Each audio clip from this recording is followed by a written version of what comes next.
Jean-François Larcher est un infatigable marcheur.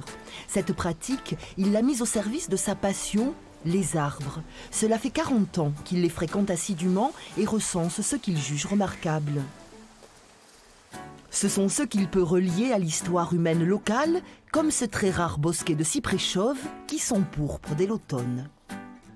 C'était une gageure que l'architecte Le Breton a pris à l'époque pour planter un bosquet entier de cyprès chauve, essence qu'il a choisie pour la coloration de son feuillage. C'est un pari, c'est une envie d'introduire une nouvelle vision de l'arbre et de l'intégrer dans un paysage créé, un paysage artificiel.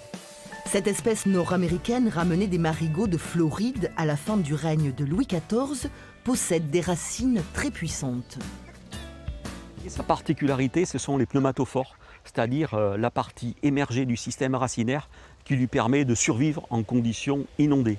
Âgé d'un siècle et demi, ce bosquet se comporte aujourd'hui comme s'il ne formait plus qu'un seul individu. Les systèmes racinaires de tous les arbres, là, ils sont soudés entre eux, bien sûr.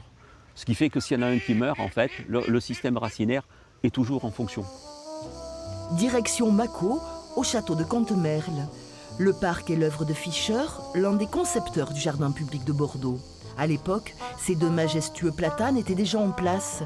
Leur proximité les a fait surnommer les jumeaux, des jumeaux de 250 ans. Ça remonte à une époque où c'était une essence qui était préconisée par l'administration de Napoléon Ier pour souligner les abords des villes et notamment pour les plantations routières, voilà, pour reconstituer une forêt linéenne, puisque la France a manqué de bois depuis le XVIe. Le second fleuron du parc de Cantemerle, c'est cet if magnifique qui n'avoue pas son âge en fait.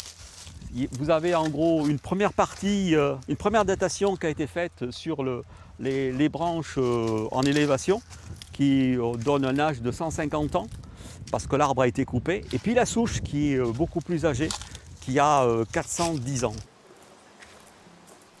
On quitte le Médoc pour le Libournais, où la présence de ces deux liquides ambar d'Orient relève d'un patrimoine végétal et humain exceptionnel.